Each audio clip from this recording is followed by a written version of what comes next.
Bonjour, ce dimanche, c'est Véronique, je suis toute seule avec Mina. Bonjour Mina. Bonjour Véronique. J'avais envie de partager un moment avec toi et puis de faire partager qui tu es, tu es une amie et je voulais partager en fait ton expérience et un peu ce que toutes les valeurs que tu avais. Donc je vais te poser quelques questions et peut-être déjà te demander qui es-tu Mina aujourd'hui ? Aujourd'hui, je suis une femme retraitée et heureuse de l'être évidemment. Et puis j'ai eu une longue vie pleine d'événements et plein de changements. Donc aujourd'hui, c'est justement ces changements et toute cette évolution que j'avais envie de partager. Donc j'avais envie de te demander, quelle est la petite fille que tu étais, Mina ? Qu'est-ce que tu pourrais en dire ? Comment tu te percevais ? Alors moi j'étais une petite fille qui était gronde. J'étais très sage, mes parents étaient adorables, et j'étais la dernière de 4, donc j'étais toujours un peu dans mon coin, mais je percevais les choses très particulièrement parce que je me sentais grande, je me sentais adulte, donc j'avais pas trop des jeux d'enfant, mais j'avais un regard très pessimiste sur le monde et sur les gens, surtout sur les adultes. Un regard pessimiste, d'accord. C'est étonnant ça pour une petite fille. Et tu jouais quand même ? Je jouais avec les enfants, on faisait des jeux de guerre et tout ça dans les champs, enfin bon, j'ai eu quand même ce côté-là. Mais en même temps, les adultes, il y avait quelque chose avec les adultes parce que je les sentais menteurs. Je voyais quand ils mentaient, j'avais un regard très acéré quand même, c'est vrai, sur le monde des adultes et le monde en général parce que ça me paraissait pas tourner rond, donc voilà. Donc déjà, tu voyais le monde tourner carré ? Même pas. Même pas. Tu avais des passions ? Il y avait quelque chose qui t'attirait un peu plus particulièrement ? Alors oui, il y a la nature, tout le temps la nature. J'étais très en phase avec la nature depuis tout le temps, je le suis encore beaucoup. Les animaux et tout ce qui traitait de ce qui était naturel, oui, effectivement. Ouais. La lecture peut-être ? La lecture aussi, mais c'est venu un peu après, quand j'ai appris à lire, évidemment. Et là, ça m'a passionnée et j'ai commencé à lire tout ce que je pouvais. Regard différent sur les adultes, donc, là, finalement. Non, apprendre, c'était énorme pour moi. C'était important et dans les livres, on apprend beaucoup de choses. Ben oui. C'est aussi pour ce regard sur la nature que tu as que je voulais qu'on échange parce que quand on arrive chez toi, c'est luxuriant. Il y a beaucoup de plantes, d'arbres, Oui, j'ai fait ça quand je suis arrivée... il y a presque 30 ans et c'était tout, il n'y avait rien, il y avait des petits jardins mais rien. Et moi je venais du côté de Paris, dans le Vexin exactement, et c'était trop vert où j'habitais avant et donc là j'étais pas bien parce que le sud c'était aride. Donc j'ai planté, tout a poussé, mais alors incroyablement. Incroyablement, oui, c'est vrai, je confirme, incroyablement. Et donc, cette vie que tu as eue dans le Vexin, justement, c'était, tu y étais avec un conjoint ? Oui, avec mon premier mari, le père de ma fille. Bon, je suis arrivée en 80, je crois. Bon, j'ai vécu un peu à Paris, un peu à Nanterre, etc. Et puis on est arrivé dans le Vexin, on a pris une maison. Et là, j'étais bien, quoi. Mais je travaillais pas à l'époque, je faisais rien, je me laissais un peu vivre. J'avais ma fille, et puis donc j'ai bien profité quand même de quelque chose comme ça. Comme j'ai une base de peintre, je peignais, etc. J'écrivais, je faisais toutes les choses comme ça. Donc tu ne faisais pas rien ? Non, je faisais pas rien, mais professionnellement, c'était le désert. Je m'en suis aperçue après, ça m'a posé problème. Et pour la retraite aussi d'ailleurs. C'est sûr. Et cette expérience de maman, donc avec une petite fille, quelle complicité, qu'est-ce que tu lui as transmis à ta fille ? Qu'est-ce que tu as mis derrière cette... Beaucoup, parce que je l'attendais depuis des années, cette fille. Je l'ai eue à 24 ans, mais déjà à 14-15 ans, je rêvais d'elle. Donc, effectivement, on était et on est toujours très proches. Plus que des mamans-filles, mais plutôt des amis maintenant. Mais donc, je l'ai regardé grandir, je l'ai élevé, je lui ai pas inculqué parce que c'est pas mon genre, mais je lui ai donné des valeurs que j'avais, qui étaient importantes. J'ai extrêmement respecté son enfance et tout ça, mais même si, de toute manière, c'est jamais perçu pareil. Beaucoup d'amour, évidemment. C'est tout ce que j'avais sûr à donner, quoi, pour moi. Puis des valeurs donc de respect, des valeurs je dirais de création aussi quelque part. Des choses qu'on ne parle pas beaucoup, de l'intuition, etc. Des choses qui sont très personnelles finalement. Et au niveau du ressenti, le respect c'est une chose, mais l'amour qu'on donne aux autres, la douceur, la tendresse, je ne sais pas. Plein de choses comme ça. Donc tu as élevé cette petite fille et il y a eu un déclic pour que tu redescendes dans le sud à un moment donné? Ah ben le grand crash, quoi, le clash total, je me suis fait quittège. Tu t'es fait quittège? Oui, un petit peu là, ça n'allait plus entre nous avec le père de ma fille, puis du coup j'ai essayé de travailler sur Paris, j'ai travaillé d'ailleurs à la Chambre de commerce et de l'industrie, j'ai travaillé à différents endroits parce qu'il fallait bien que je travaille. Et puis donc ça n'a pas marché parce que je ne trouvais pas de logement. Donc je suis redescendue dans le sud. Ma fille a préféré venir chez ma mère. Je pensais remonter à Paris pour travailler, mais ça ne s'est pas fait en fait, pour d'autres raisons. Et surtout... c'est à ce moment-là que tu as rencontré peut-être le papa de ton deuxième? Oh non, plus tard. Beaucoup plus tard? Enfin non, pas beaucoup plus tard, 2 ans après. 2 ans après. Donc tu t'es installée dans la région? Avant de m'installer dans la région, ouais. Quand on s'est séparés, donc j'ai un ami qui m'a offert... ça a été difficile, donc très, très dur, hein, oui, vraiment. Et je me suis installée chez un ami dans son 40 mètres carrés avec ma fille, parce que je n'avais pas de logement. J'étais à la fac avant, en 92, j'étais à la fac. Je faisais cinéma audiovisuel, et puis c'est là où, après 1 an et demi, ça a clashé. Donc, mais ça m'a apporté beaucoup parce que j'ai eu du travail par quelqu'un, une amie de la fac. Donc quand même, c'était intéressant. Mais après, en 95, j'en pouvais plus, ma fille en pouvait plus, donc c'était trop difficile. Et donc on est descendu chez maman, qui nous a accueillis super. Et après, j'ai trouvé un logement social ici, une petite maison, donc super. 4 mois après, quoi, j'ai installé. Donc c'était bien, quoi. Mais entre-temps, j'étais partie en Thaïlande. J'ai rencontré le père de mon fils. Et puis, donc, quand je suis revenue dans le sud, 1 mois après, j'étais le voir. Et c'est là où j'ai ramené mon fils. Donc, tu t'es ramenée dans le sud. Voilà. Pour la lumière aussi, peut-être, quelque part? Oui, mais surtout parce que l'amour de ma maman, puis parce que... j'ai vécu des années tellement difficiles, j'étais très très esquintée. Puis quand je suis arrivée là aussi, j'ai trouvé du travail tout de suite aussi. Voilà, donc le travail. Donc tout est arrivé en même temps, le logement, le travail. Mon fils est arrivé un autre l'année homme d'après. Dans ta vie, et puis ton fils après. Un autre homme, oui. Et donc c'était un peu particulier parce que allemand... Pourquoi allemand faire ça et quand on distance, peut faire compliqué? oui, j'aime beaucoup les relations à distance. Comme ça, je suis pas obligée de trop participer. J'ai du mal. Hein. Déjà, mon ex, le père de ma fille, c'est vrai qu'il n'était pas là souvent, donc j'étais assez solitaire. Je suis toujours très solitaire, mais avec plaisir, quoi, parce que je suis une hypersensible, donc il me faut pas trop de monde tout le temps parce que je clash, quoi. Je peux pas. je peux pas. J'ai du mal avec les autres. Enfin.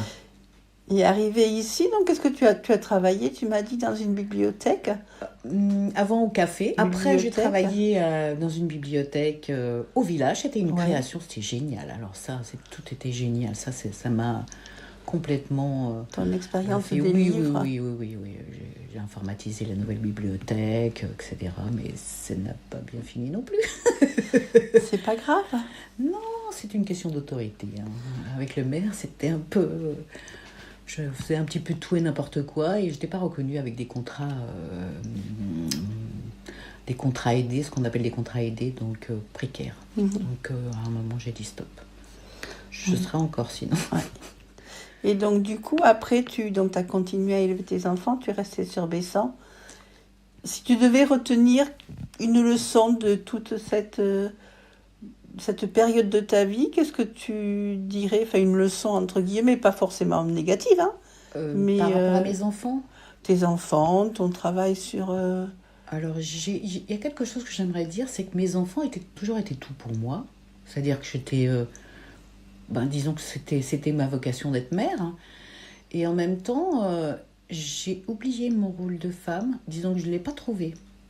Donc avec les hommes, c'est un peu, voilà, c'était important à préciser. Et puis dans le travail, bon après j'ai fait beaucoup d'autres choses, de l'intérim et tout, dans des centres de handicapés, dans des maisons de retraite, etc. Et j'aime beaucoup le contact, parce que je suis très empathique. Donc j'ai beaucoup aimé le contact avec tous ces gens-là. Je fais un petit peu de tout.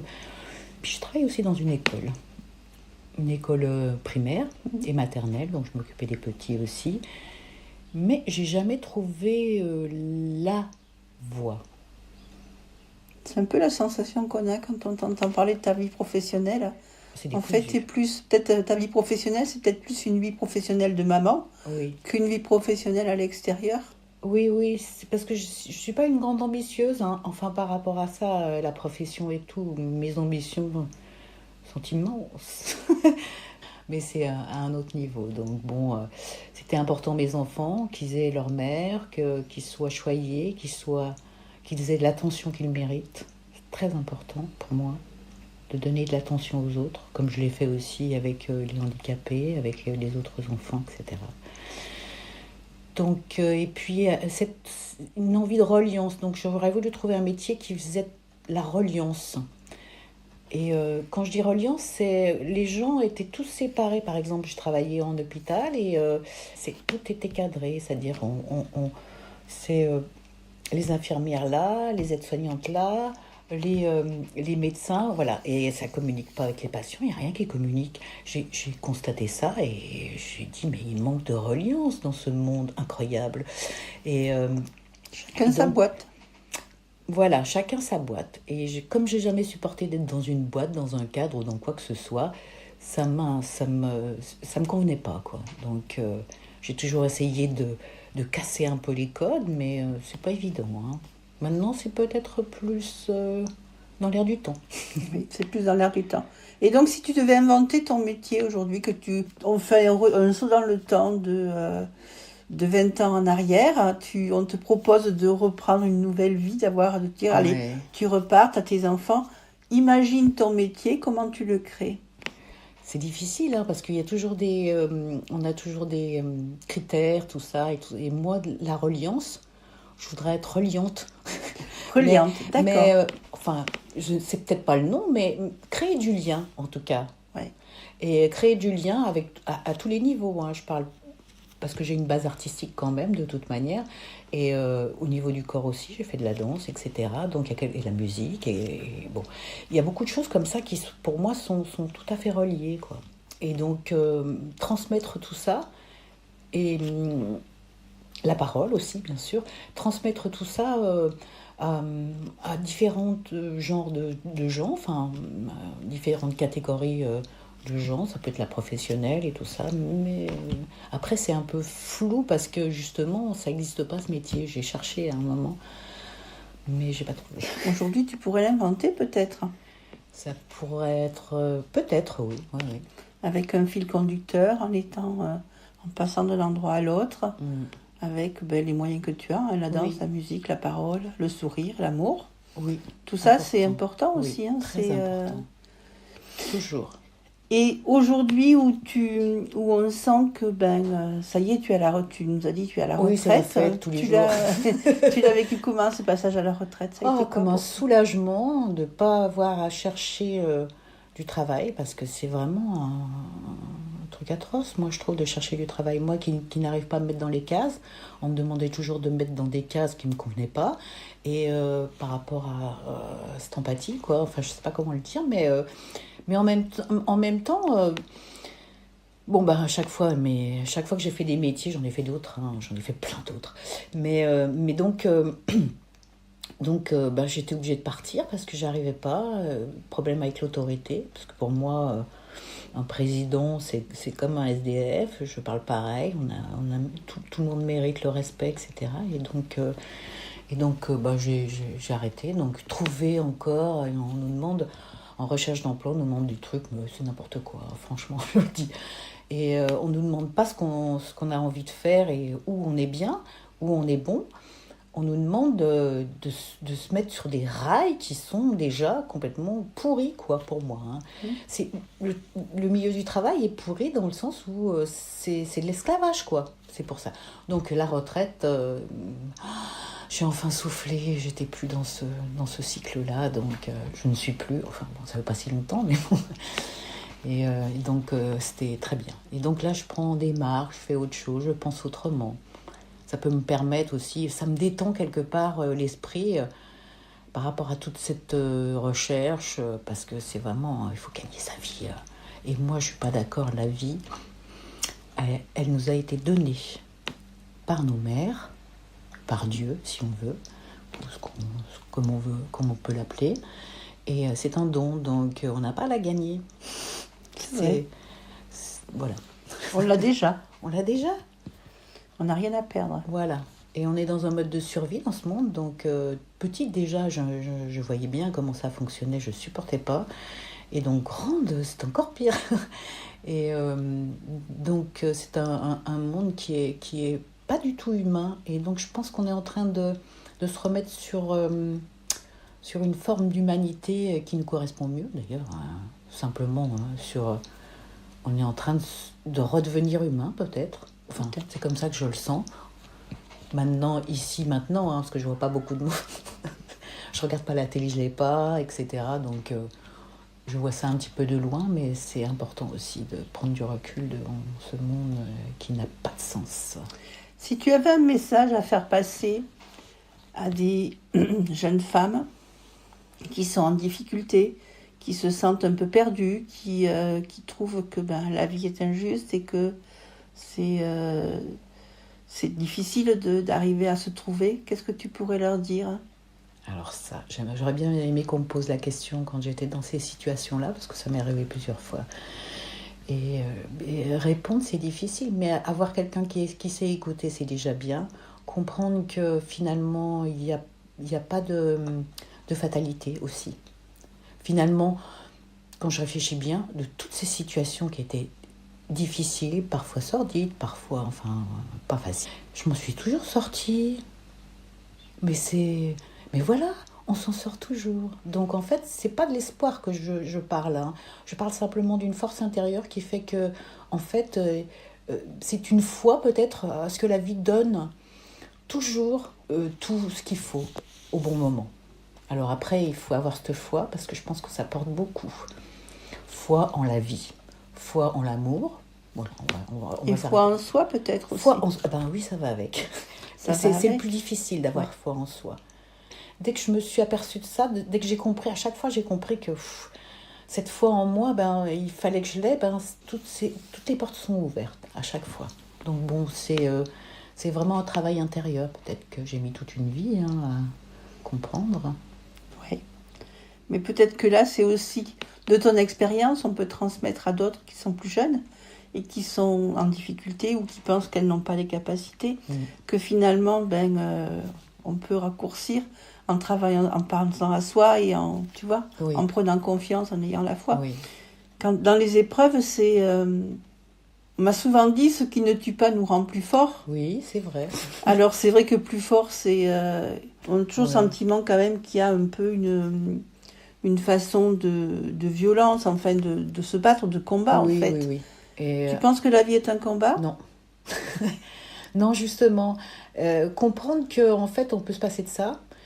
Comprendre que la souffrance n'est pas forcément la seule option. Qu'on peut grandir sans souffrance, mais que apparemment, pour l'instant, ça en est encore un peu là, quoi. Il faut souffrir, mais non, moi je suis pas d'accord. La souffrance, c'est quelque chose qu'il faut s'enlever de soi parce que c'est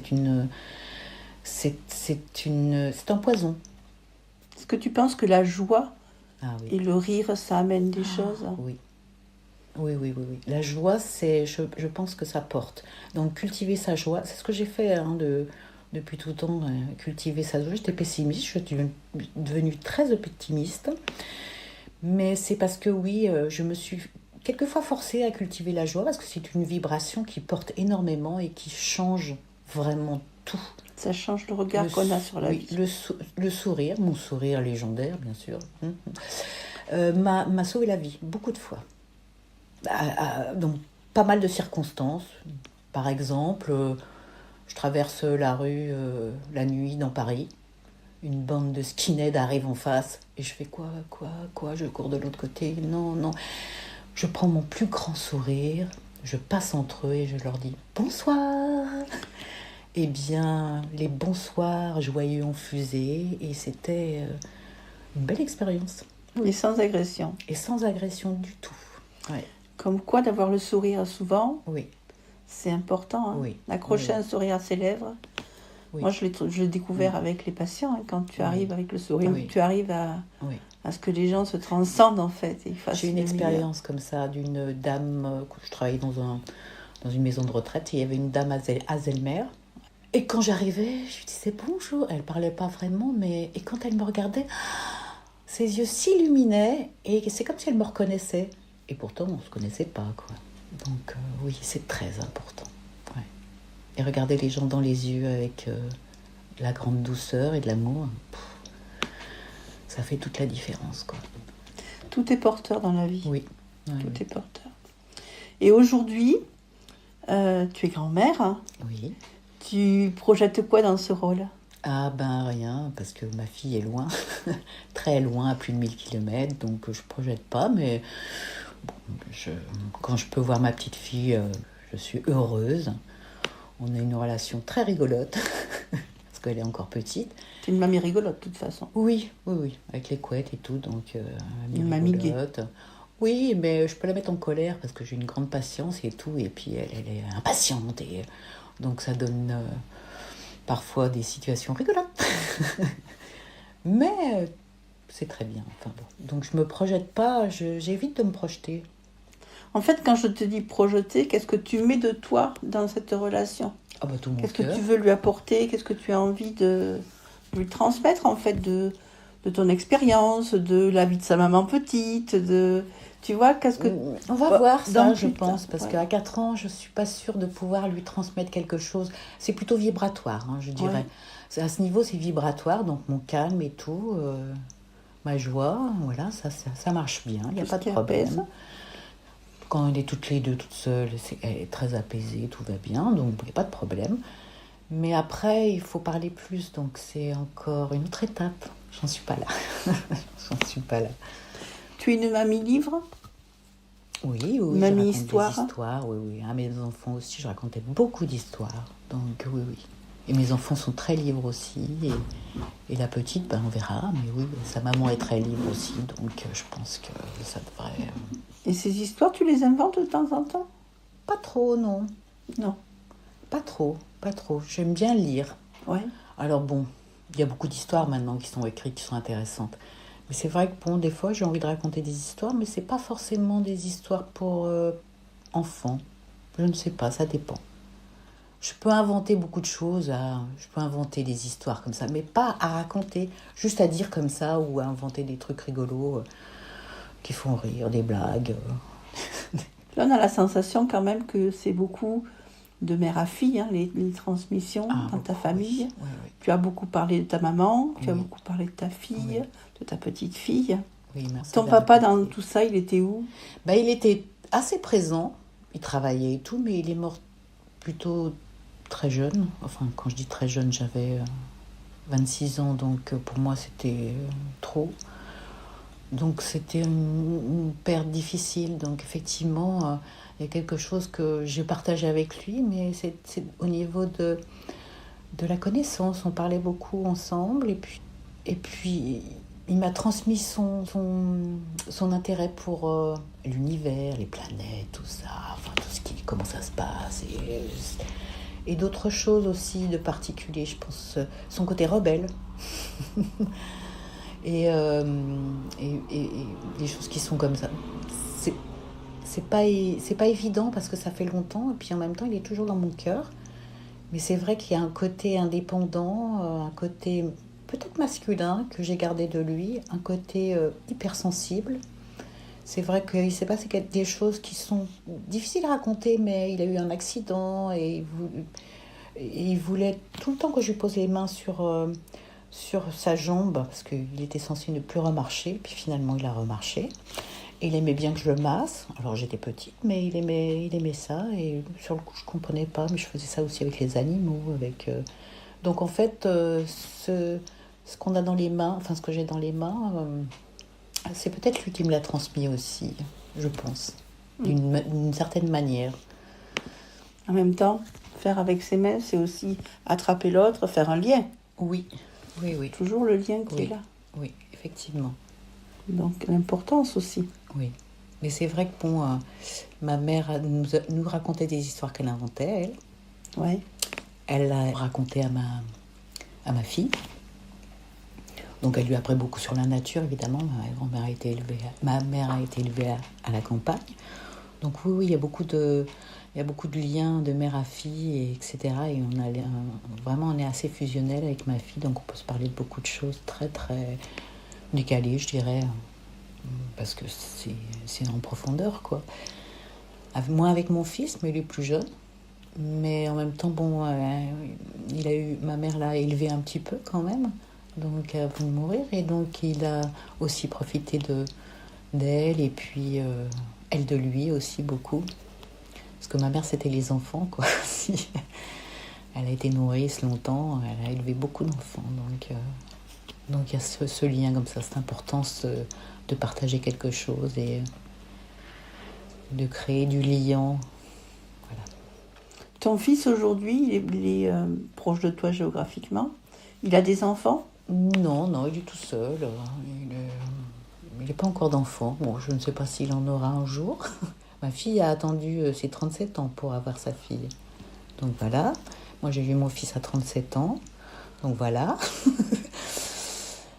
Et ma grand-mère a eu son premier enfant, ma grand-mère maternelle, à 37 ans. Si on travaillait sur le transgénérationnel, je dirais que le 37 est un bon âge. Oui. Et que peut-être, voilà, nous verrons bien. Oui, je ne sais plus, je ne peux plus avoir 37, donc on verra 37. Aussi. Oui, voilà. On ne sait pas. On ne sait pas. Ouais. Et tu lui as transmis quelque chose, un de tes dons à ton fils ? Alors, à ma fille et à mon fils, ils ont quelque chose dans les mains. Même si mon fils, il est complètement autre. La musique aussi à mon fils. Ma fille aussi. C'est ce à quoi je pensais pour ton fils. Oui, il chante, il a une superbe voix et il chante beaucoup moins maintenant, mais il joue de la guitare, etc. Et ça l'a tenu très, très tôt. Puis maintenant, il travaille pour l'assurance maladie, c'est encore autre chose. C'est un travail purement alimentaire, je dois dire. Mais il y a eu un temps où il voulait faire de l'art-thérapie, musicothérapeute, il voulait être. Il n'a pas pu le faire pour des raisons financières, etc. Donc c'est jamais trop tard, moi je dirais. Mais il y a aussi un bon... Il faut dire que mon fils, je l'ai élevé quand même un peu toute seule, vu que son père loin, et puis qu'après, ça n'a pas tenu longtemps, quoi. Donc, voilà. Donc une grande... Mon fils a une grande sensibilité aussi, ma fille bien sûr, mais mon fils, une grande sensibilité, à tel point que quand il était petit, il ne supportait pas les gros mots. Mais pas du tout, hein. Fallait pas en dire. Et quand on l'insultait à l'école, quand on lui faisait des trucs comme ça le mettait en rage, mais il pouvait pas faire pareil parce que quand il insultait lui, ça lui faisait mal. Mais physiquement, hein. Donc, on appelle ça de l'hyperesthésie. Donc, bon. Mais ça va mieux maintenant. Ça va mieux. Oui, parce que pour être armé pour ce monde-là, c'est compliqué. Oui, très. Et comme, c'est des enfants sensibles que j'ai eus, et surtout mon fils, je trouve que c'était pas évident, quoi. Il n'y a rien qui est jamais évident au niveau de la sensibilité, parce que c'est pas reconnu dans ce monde. Dans notre société, il y a la sensibilité, c'est non. Alors que ça nous fait ce qu'on est, quoi. Et c'est tout comme à ça, fait. Voilà. Mina, je te remercie. Je te laisse le mot de la fin. Qu'est-ce que tu voudrais rajouter ? Au liqueur. Au liqueur, c'est bien, c'est un joli mot de la fin. Merci beaucoup. Merci à toi.